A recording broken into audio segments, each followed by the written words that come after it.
ഡോക്ടറെ, നമ്മൾ കോണ്ടത്തിന്റെ എപ്പിസോഡ് ചെയ്തപ്പോൾ സെക്ഷലി ട്രാൻസ്മിറ്റഡ് ഡിസീസിന്റെ കാര്യം ഡിസ്കസ് ചെയ്യാൻ മറന്നുപോയി. ഓ ശരിയാ, അതൊരു കാര്യം ചെയ്യാം. STD കുറിച്ച് നമ്മൾ വേറൊരു എപ്പിസോഡ് ചെയ്യുന്നുണ്ടല്ലോ, അതിനകത്ത് കുറച്ച് കവർ ചെയ്യാം എന്തായാലും. ഓക്കെ. പിന്നെ കോണ്ടംസിനെ പറ്റി പറയുമ്പോൾ ഞങ്ങൾ ആണുങ്ങൾ ഫേസ് ചെയ്യുന്ന ഒരു കാര്യമാണ്. അതായത് മിക്കവരുടെയും ഒരു പേഴ്സണൽ ഫീലിംഗ് എന്ന് പറഞ്ഞു കഴിഞ്ഞാൽ കോണ്ടംസ് യൂസ് ചെയ്താൽ റിയൽ ഫീലിംഗ് കിട്ടത്തില്ല എന്നൊരു ഫീലിംഗ് ഉണ്ട്. കാരണം ശരി, അത് ഒത്തിരി പേഷ്യൻറ്റും പറയുന്ന കാര്യമാണ്. അപ്പോൾ പെർമനന്റ് ആയിട്ട് കോൺട്രസെപ്ഷൻ ചെയ്യാൻ വേറെ എന്തൊക്കെ മെത്തേഡ്സ് ആണ് മെഡിക്കലി അവൈലബിൾ ആയിട്ടുള്ളത് ആണുങ്ങൾക്കും പെണ്ണുങ്ങൾക്കും? കോൺട്രസെപ്ഷൻ, അതായത് ഗർഭനിരോധന മാർഗങ്ങൾ എടുത്താൽ ഏറ്റവും കോമൺ ആയിട്ട് world wide method permanent sterilisation. അതായത് സ്ത്രീകൾക്കും പുരുഷന്മാർക്കും ഉണ്ട്. സ്ഥിരമായിട്ട് ഇനി ഒരിക്കലും പ്രഗ്നൻ്റ് ആവില്ല എന്നുള്ള രീതിയിൽ പെർമനൻറ്റ് സ്റ്റെറിലൈസേഷൻ ഉണ്ട്. അതാണ് ഏറ്റവും കോമൺ മെത്തേഡ്. തമാശ എന്താണെന്ന് വെച്ചാൽ അത് ആണുങ്ങൾക്കുണ്ട്, പക്ഷെ ആണുങ്ങൾ ചെയ്യണത് ഭയങ്കര കുറവാണ്. ആണുങ്ങളുടെ വെസക്ടമി, സ്ത്രീകളുടെ mini lap, tubectomy, mini lap ആവാം, അല്ലെങ്കിൽ കീ ഹോൾ വഴി ലാപ്രോസ്കോപ്പി വഴി നിർത്തുന്നതാവാം. അതാണ് പെർമനൻറ്റ് മെത്തേഡ്. അപ്പോൾ ഈ ആണുങ്ങളുടെ വസക്ടമി ചെയ്യുമ്പോൾ അത് പുരുഷത്വം കുറക്കുമെന്ന് കുറേ പേര് പറഞ്ഞു കേട്ടിട്ടുണ്ട്. അതിലെന്തെങ്കിലും സത്യമുണ്ടോ? അതൊരു ജെന്യൂൻ ആയിട്ടുള്ള ഡൗട്ട്. ആ ഒരു കാരണം കൊണ്ടാന്ന് തോന്നുന്നു മിക്കവരും ചെയ്യാത്തത്. ആക്ച്വലി അങ്ങനെയൊന്നുമില്ല. ഈ സ്പേംസ് ക്യാരി ചെയ്യുന്ന ട്യൂബ് ബ്ലോക്ക് ചെയ്താലും സ്പേം പ്രൊഡക്ഷൻ സ്റ്റോപ്പ് ആവുന്നില്ല, ടെസ്റ്റോസ്റ്ററോൺ കുറയുന്നില്ല, അവർക്ക് വേദന ഉണ്ടാവില്ല, ഒരു പ്രശ്നമില്ല. വളരെ സിമ്പിൾ പ്രൊസീജിയറാണ്, ചെയ്യാവുന്ന പ്രൊസീജിയറാണ്. നമ്മൾ ഇത്രയും വേൾഡ് ഡെവലപ്പ് ചെയ്ത് ഇക്വാളിറ്റി, ഫെമിനിസം ഇതെല്ലാം വന്നിട്ടും ആണുങ്ങൾ സ്റ്റെറിലൈസേഷൻ ചെയ്യുന്നത് ലെസ് ദാൻ 1%. Less than 1%. അപ്പോൾ ബാക്കി മൊത്തം ഈ ലോഡ് സ്ത്രീകളാണ് എടുക്കേണ്ടത്. സ്ത്രീകൾ തന്നെ പ്രഗ്നൻ്റ് ആവുകയും വേണം, പ്രസവിക്കുകയും വേണം, കോൺട്രസെപ്ഷനും മിക്കതും അവർ തന്നെ ചെയ്യണം, നിർത്തലും അവർ തന്നെ ചെയ്യണം. അൺഫോർച്ചുനേറ്റ്ലി മാറി വരും പതുക്കെ എന്ന് പ്രതീക്ഷിക്കുന്നു. ഇതിന്റെ പ്രൊസീജിയർ എങ്ങനെയാണ്? സ്റ്റെറിലൈസേഷൻ ചെയ്യുന്നത്? അപ്പോൾ അത് പ്രൊസീജിയർ എങ്ങനെയാണെന്ന് വെച്ച് കഴിഞ്ഞാൽ, നമുക്ക് യൂട്രസിന് 2 സൈഡിലും ട്യൂബ്സ് ഉണ്ട്. അപ്പോൾ ഈ ഓവുലേഷൻ ഉണ്ടായി കഴിയുമ്പം ഈ എഗ്ഗ് വന്ന് ട്യൂബിലാണ് ഇരിക്കുന്നത്.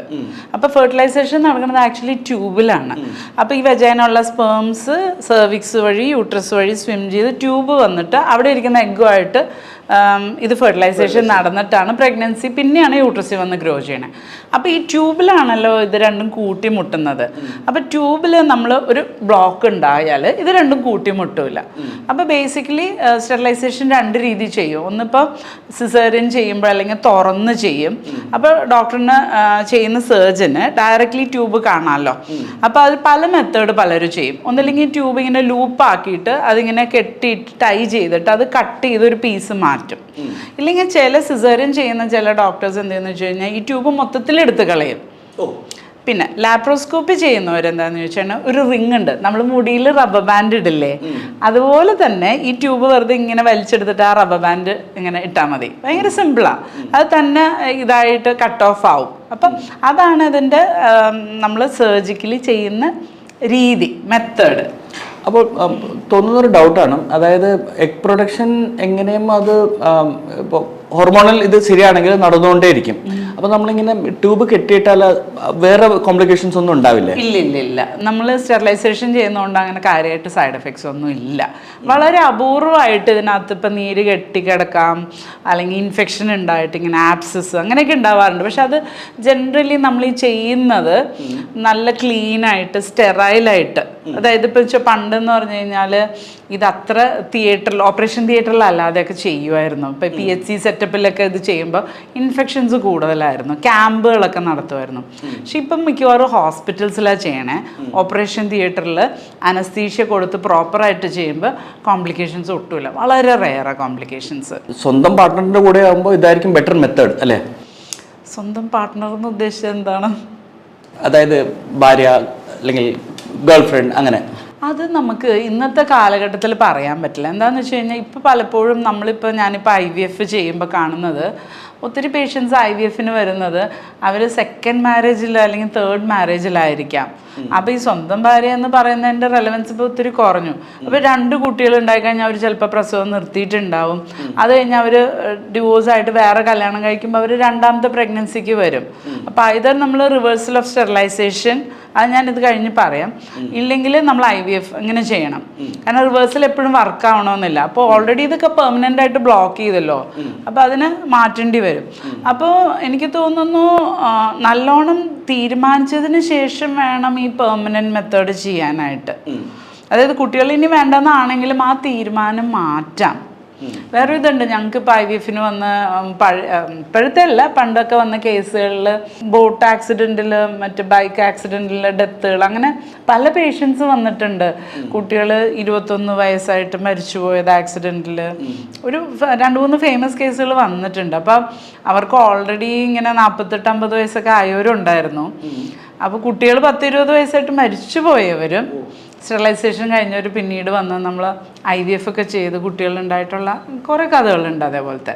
അപ്പോൾ വേറൊരു പ്രശ്നം എന്താ വെച്ചാൽ, നമ്മളിപ്പോൾ സിസേറിയനൊക്കെ ചെയ്യുന്ന സമയത്ത് കുട്ടീനെ എടുക്കുമ്പോൾ കുട്ടി നോർമലാണോ എന്നൊക്കെ നോക്കിയിട്ട് ഡോക്ടർ ചോദിക്കും, ഓക്കെ ആണോ, പീഡിയാട്രിഷ്യനോട് ചോദിച്ചിട്ട് ഓക്കെ എന്ന് പറഞ്ഞാൽ നമ്മൾ ചെയ്യും. പക്ഷെ കുട്ടികൾക്ക് എന്തെങ്കിലും അബ്നോർമാലിറ്റി, അംഗവൈകല്യങ്ങളോ ബുദ്ധിമാന്ദ്യമോ ഒക്കെ നമ്മൾ ജനിച്ച ഉടനെ അറിയണമെന്ന് നിർബന്ധമില്ല.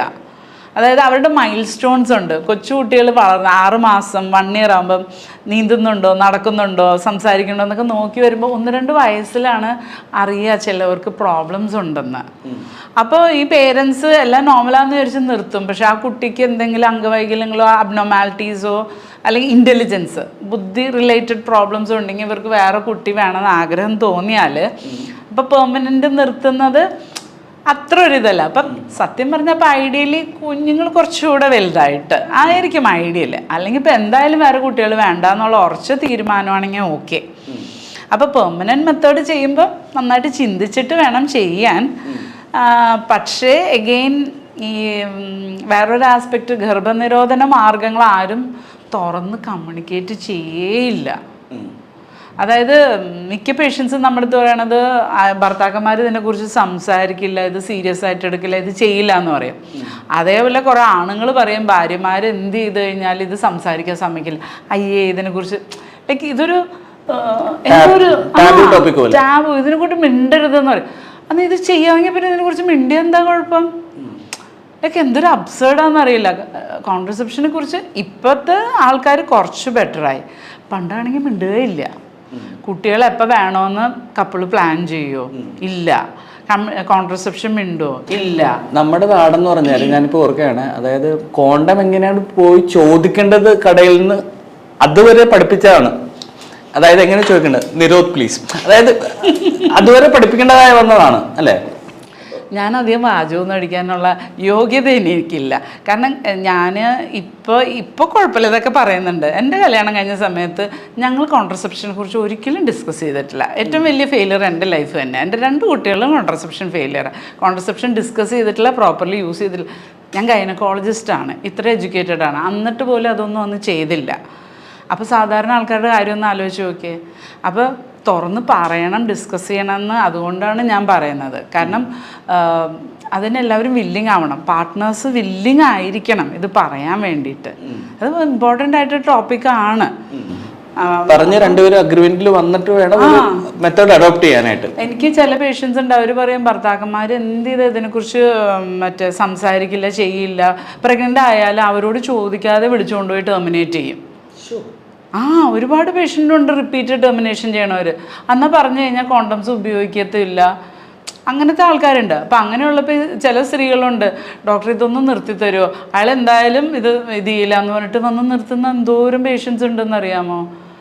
ഇന്നത്തെ കാലഘട്ടം ഞാൻ പറയണേ, പണ്ടത്തെ കാലഘട്ടമൊന്നുമല്ല. അപ്പം നിങ്ങൾ തുറന്ന് സംസാരിക്കുക. കല്യാണത്തിന് മുമ്പ് തന്നെ കുട്ടികൾ വേണോ വേണ്ടേ എന്നുള്ളത് തുറന്ന് സംസാരിക്കണം. കമ്മ്യൂണിക്കേഷൻ ഇമ്പോർട്ടൻ്റ് ആണ്. ഇത് ചെയ്യാമെങ്കിൽ പിന്നെ സംസാരിച്ചാൽ എന്താ? അല്ല, ചെയ്ത് ഗർഭമുണ്ടാക്കി വന്ന് അബോർഷൻ ചെയ്യുന്നതിനേക്കാളും വളരെ നല്ല രീതിയിൽ സംസാരിച്ച് സോൾവ് ചെയ്യുന്നത്. ഇത് ഭാര്യയും ഭർത്താവും അല്ലെങ്കിൽ പാർട്ട്നേഴ്സ്. ഇപ്പം സിറ്റുവേഷൻ അങ്ങനെയല്ലല്ലോ. ഇപ്പം എക്സ്ട്രാ മറൈറ്റൽ ഇതുള്ളത് കൊണ്ട് ഒന്ന് ആലോചിച്ച് നോക്കി, കോൺട്രസെപ്ഷൻ ഇല്ലെങ്കിൽ പ്രഗ്നൻസീസ് ഉണ്ടായ അതിൻ്റെ കോൺസിക്വൻസസ് ഇപ്പം പണ്ടത്തെ മാതിരിയല്ല. ജനറ്റിക് ടെസ്റ്റ് ചെയ്താൽ ഫാദർ ആണോ അല്ലയോ എന്ന് പ്രൂവ് ചെയ്യാൻ പറ്റും. ഇഷ്ടംപോലെ കേസ് ഉണ്ടായിട്ടുണ്ടല്ലോ. നമ്മുടെ ഫേമസ് ക്രിക്കറ്റ് കളിക്കാർ തന്നെ കേസ് ഉണ്ടായിട്ടുണ്ട്. അങ്ങനെ ഉത്തരവാദിത്തം എടുക്കേണ്ടി വന്നിട്ടുള്ള ആൾക്കാർ വെസ്റ്റേൺ വേൾഡിൽ ഇഷ്ടം പോലെയുണ്ട് ഫേമസ് ആൾക്കാർ. കാരണം ഇപ്പം നമ്മുടെ നാട്ടിലും ഫാദറാണോ എന്നറിയാൻ ജനറ്റിക് ടെസ്റ്റ് ചെയ്താൽ പറ്റും. അപ്പോൾ നിങ്ങൾ അവിടെ ഇവിടെയൊക്കെ പോകുമ്പോൾ ചിന്തിക്കേണ്ട കാര്യം, കറക്റ്റായിട്ട് കോൺട്രസെപ്ഷൻ ഉപയോഗിച്ചില്ലെങ്കിൽ പിന്നീട് നിങ്ങളുടെ ലൈഫ് കൊളാവുമെന്ന് മനസ്സിലാക്കി പ്രോപ്പറായിട്ട് കോൺട്രസെപ്ഷൻ ഉപയോഗിക്കുക. പിന്നെ സെക്ഷലി ട്രാൻസ്മിറ്റഡ് ഡിസീസ് വരാതിരിക്കുകയും ചെയ്യും. ഇതൊന്നും പറ്റാത്തപ്പോഴാണ് ഈ പെർമനൻറ്റ് സ്റ്റെറിലൈസേഷനിലേക്ക് പോകുന്നത്. അപ്പോൾ ഈ ആണുങ്ങളുടെയും പെണ്ണുങ്ങളുടെയും പെർമനന്റ് സ്റ്റെറിലൈസേഷൻ റിവേഴ്സിബിൾ ആണോ? രണ്ടിൻ്റെ സക്സസ് റേറ്റ് എങ്ങനെയായിരിക്കും? റിവേഴ്സിബിൾ ആണോ എന്ന് വെച്ച് കഴിഞ്ഞാൽ നമ്മളിതിപ്പോൾ നിർത്തുമ്പോൾ ആവില്ല. റിവേഴ്സൽ എന്ന് പറഞ്ഞാൽ തിരിച്ച് പ്രഗ്നൻ്റ് ആവണം. അതിനകത്ത് ആക്ച്വലി ഒരു വലിയ അത്യാവശ്യ എപ്പിസോഡാണ്, ഒരു കഥയുമുണ്ട്. അപ്പം ഞാനത് അടുത്ത എപ്പിസോഡിൽ പറയാം. കാരണം അതിനകത്തൊരു എൻ്റെ പേഴ്സണൽ അനുഭവമുള്ള ഒരു പേഷ്യൻ്റെ കഥയുണ്ട്. അപ്പോൾ അത് വെച്ചിട്ട് ഞാനത് പറയാം. കാരണം നമ്മൾ ഈ സയൻസ് മാത്രം പറഞ്ഞുകൊണ്ടിരുന്ന ബോറല്ലേ. അപ്പോൾ ഇടയ്ക്ക് പേഷ്യൻറ്റിൻ്റെ അനുഭവം, അത് മാത്രമല്ല എനിക്ക് അവരോട് നീതി ചെയ്തു എന്നുള്ളൊരു ഫീലിംഗ് എനിക്കും കിട്ടുമല്ലോ. സോ ആയിക്കോട്ടെ, വിത്ത് സ്റ്റോറീസ്.